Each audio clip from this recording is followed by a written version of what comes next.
I want you to imagine something for me. Imagine you just got home from a long day of school or work depending on your age, and you were really tired. You head to your kitchen, grab a snack from the fridge, and take a seat on your comfy little couch. It's time to wind down a bit, so you turn on the TV and grab your Wii remote. We're in 2008 by the way. And oh, looky here, Mario Galaxy was already popped in and you just can't resist playing it. You drag the cursor and press start, only to see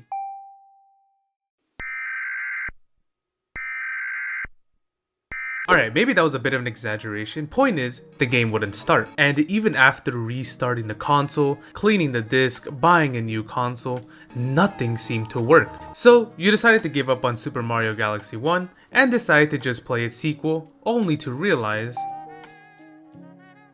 the same problem persisted. What was going on? Well, it all had to do with one simple little mushroom, Kinoko. Or well, it's most likely codename of Super Mushroom, but Kinoko sounds cooler. Let's turn back time a little to 2004. Nintendo had just released Super Mario Sunshine for the GameCube to great success, and Shigeru Miyamoto decided to start looking for who would make the next installment in the Mario franchise. After development for Mario Sunshine had completed, Nintendo soon after opened up a new division in Tokyo, Japan, when originally it had only been based in Kyoto. This way, fresh new hires could come aboard without having to worry about moving a light year away. The first game released under this new division was a little game known as Donkey Kong Jungle Beat, holla at me y'all, for the GameCube. An interesting little game considering you use these little bongos, but nonetheless, the game was received very well by both critics and fans, and it seemed to even impress Shigeru Miyamoto himself, as his eyes were now fixed on this division being the ones who would create the next Super Mario installment. Though he didn't want to outright ask. Instead, he wanted them to come up with the idea. As time passed at the office, everyone began planning for their next game, which they decided would be a much smaller project, until one day. Have you finished coding in the cat girls?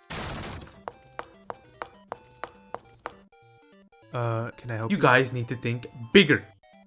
Well, what do you mean by bigger? Like a new 3D Mario game? Said one employee. Your words, not mine, replied Miyamoto, before getting back on his horse and riding off into the sunset. Although the idea for a new installment came to them in the form of spherical worlds that Mario would traverse around, many on the team grew worried. Even though Jungle Beats was critically acclaimed, the sales numbers never surpassed 1 million. It got very close though, which obviously isn't always necessary. But for an IP as big as Mario, 1 million is practically the bare minimum when you compare it to the games before then. And so, the stakes were much higher. If they failed, they would be banished to the underrealm. In order to ease everyone at the office's mind, a smaller team within the studio came together to work on a prototype for the next 3 months that at the very least proved that it was in fact possible. According to an Iwata-esque interview, it was here in one of the early prototypes that the legend himself, Kinoko, was used as a playable character as opposed to Mario. He was mainly used to test all the movements, making sure they work properly within the world. Now, one of the core mechanics of the Mario games, as you all may know, are the variety of mushrooms, each giving the player a different ability. Mario Galaxy is of course no stranger to this, as we can see with the 3 different mushrooms within the game, not counting the 1-up. And you've probably also realized that Kinoko was just a super mushroom, which exists in pretty much every Mario game, and it would turn you from a little soy boy to the neutral Chad. But those of you that have played Mario Galaxy, you may have also remembered that there was no super mushroom in the game, as not only did you already start off as a neutral Chad, but also because the Mushroom Kingdom is clearly not in outer space, so it wouldn't really fit within the game. Continuity. However, it did exist at one point, as I mentioned earlier, as a playable character in a prototype, and they most likely tested it within the world and were going to add it until they realized, well, it's probably better not to. But it is still somewhat present within the code of the game itself. But for what purpose? If it's not even in the game, why does it exist in any capacity? Well, because game design is one hell of a beast, that's why. In Galaxy's case, the leading theory is that the other mushrooms were, to some degree, modeled or referenced from Kinoko. If anything, the 1-up mushroom probably is just Kinoko, but green instead, though they exist as 2 separate entities for some reason. But point is, if Kinoko wasn't loaded in properly alongside the entire game, even if just one small little bit of it, the game wouldn't start no matter how hard you would try. This would also explain why the same problem existed in Galaxy 2. too, as they most likely reuse some of the assets and whatnot when crafting the sequel. This isn't only the case with Galaxy Eater. This is prevalent in game design almost everywhere. Take it from Chris Wingard, former developer at EA, who was told that a field goal had to be left underneath the map of a NASCAR game due to old Madden code being used. If the goal was taken out, the game would self-destruct. So let's say you encountered this error. What was the fix? Simple, really. You had to perform a ritual.